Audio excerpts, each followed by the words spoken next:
મને 21 દિવસ પછી ખબર પડવા દીધી છોકરા આપણો નથી એવું કોઈ જ ના કીધું મને.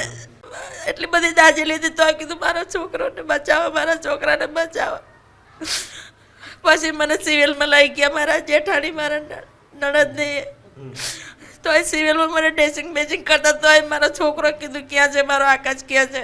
તો બધા એમ કે આકાશને કે દવાખાનામાં લાયા છે, કે હોસ્પિટલમાં લાયા, કે સારું છે, કે તું ચિંતા ના કરીશ. કે મને 21 દિવસ પછી ખબર પડવા દીધી છોકરા કે બધા. તોય હું કહું કે મારા આકાશને મને બતાવો, વિડીયો કોલ કરીને મને બતાવો, મને ફોટો પાડીને બતાવો. તો બધા મને આશ્વાસન આપે કે સારું છે, કે અંદર જવા નહીં દેતા, કે બધા આઈસીયુમાં છે, કે અંદર જવા નહીં દેતા, કે સારું થઈ જશે. બધા એવું કે મને આશ્વાસન આપતા હતા. મને કોઈએ કીધું નહીં કે આકાશ આપણો નથી એવું કોઈ જ ના કીધું મને.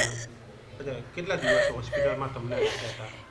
મને હોસ્પિટલમાં રાખી મને 1.5 મહિનો. 1.5 મહિના સુધી.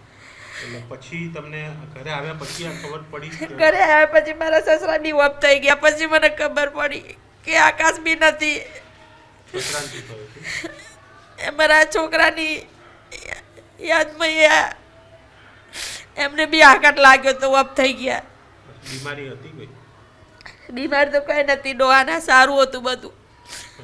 પણ આકાશને આવું થયું એટલે પછી ડોહાઈ હટી જાય કે મારો છોકરો જતો રહ્યો. પછી 21 દિવસ પછી મારા સસરા બી ઓફ થઈ ગયા. પછી મને લાયા, પછી મને કીધું કે આકાશ બી નથી. મારા આકાશ વગર તો મને નથી ચાલતું. મને રાત દિવસ મને ઊંઘ નથી આવતી. એ જગ્યા પર હું જતી જ નથી. મને રાત દિવસ એની જ મને યાદ આવે છે, મારા છોકરાની.